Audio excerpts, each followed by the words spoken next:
आप देख रहे हैं अल्फा डिफेंस हिंदी में आपका स्वागत है। देखिए, रशिया और यूक्रेन के बीच में जो कॉन्फ्लिक्ट चल रहा है उसके बाद हम लोगों को बहुत सारे ऐसे वेपन सिस्टम्स और ऐसी टेक्निक्स देखने मिली हैं जो अभी तक डिफेंस सेगमेंट में हम लोगों ने नहीं देखी थी। कुछ ऐसा ही किया गया है रशिया की तरफ से अपनी एक क्रूज मिसाइल सिस्टम को लेकर। आमतौर पर क्रूज मिसाइल्स का काम होता है कि एक पॉइंट से लॉन्च होने के बाद में मनूवर करते हुए अपने टारगेट तक जाएं और फिर टारगेट को नष्ट कर दें। लेकिन अगर क्रूज मिसाइल सिस्टम्स को डिटेक्ट कर लिया जाता है तो उनको इंटरसेप्ट करना कंपैरेटिवली आसान होता है। टर्बो फैन या टर्बो जेट इंजन से पार की जाने वाली ये मिसाइल सिस्टम्स आमतौर पर कंपैरेटिवली महंगी होती हैं और इनकी तुलना में मल्टी बैरल रॉकेट लॉन्चर या टैक्टिकल बैलिस्टिक मिसाइल ज्यादा सस्ती होती हैं। हालांकि अटैक्स के दौरान जब ये मिसाइल सिस्टम कम ऊंचाई पर उड़ती हैं तो इनको रेडार पर पकड़ना मुश्किल होता है और अर्थ होराइजन का फायदा उठाते हुए इस तरीके की मिसाइल सिस्टम्स अपने टारगेट के काफी करीब पहुंच के ही रेडार पर दिखाई देती हैं। यानी कि ऐसे स्ट्राइक्स जहां पर प्रिसिशन की आवश्यकता होती है और आप महंगी मिसाइल सिस्टम वहां पर अफोर्ड कर सकते हैं तो इस तरीके की मिसाइल सिस्टम्स का प्रयोग किया जाता है।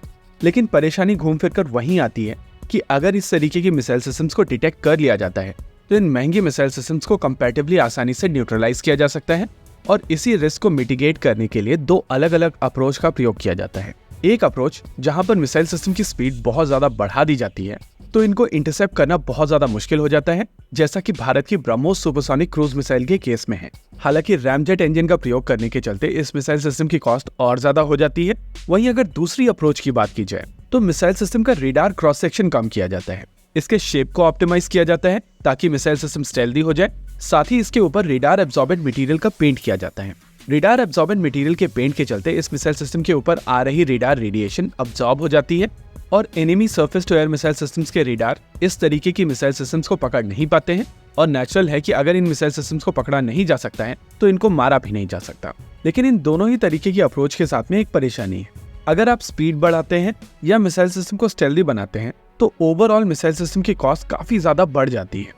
और हम लोगों ने रशिया यूक्रेन वॉर में देखा है कि क्रूज मिसाइल सिस्टम्स बहुत ज्यादा नंबर में चलाई जाती हैं। यानी कि अगर आपकी मिसाइल सिस्टम ज्यादा कॉस्टली है तो बहुत ज्यादा नंबर में आप इस तरीके के मिसाइल सिस्टम अफोर्ड नहीं कर सकते हैं। यही कारण है कि मिसाइल सिस्टम की कॉस्ट ऑप्टिमम होनी चाहिए। और कहा जाता है ना कि आवश्यकता आविष्कार की जननी है। कहीं ना कहीं जिस सिचुएशन में इस समय रशिया है उनको इस तरीके के सोल्यूशन डेवलप करने पड़ेंगे जहां पर सिस्टम की इफेक्टिवनेस बढ़े लेकिन कॉस्ट नहीं। इसके अलावा ऐसे सॉल्यूशंस जहां पर कॉस्ट बढ़ी हुई है तो उनकी इफेक्टिवनेस और ज्यादा बढ़ानी है और ऐसा ही कुछ किया जा रहा है KH-101 मिसाइल सिस्टम के साथ में। अभी आपकी स्क्रीन के ऊपर ये जो ब्लरी वीडियो दिखाई दे रहा है इसमें आप देख सकते हैं कि एक मिसाइल सिस्टम फ्लेयर डिस्पेंस कर रही है और उसके बाद अपने टारगेट पर जाकर गिरती है। ये फुटेज KH-101 के अटैक का फुटेज है।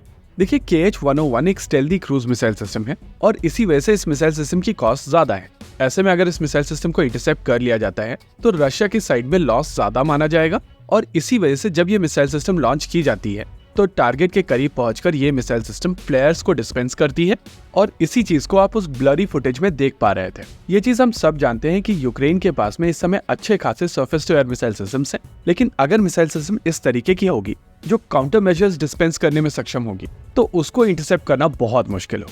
देखिए, KH-101 रशिया की लेटेस्ट मिसाइल सिस्टम है और ये basically air launch cruise missile system है। इस मिसाइल सिस्टम को साल 2012 के आसपास रशियन फोर्सेस में इंडक्ट किया गया था और कुछ ही समय पहले इसको मास प्रोड्यूस किया गया है।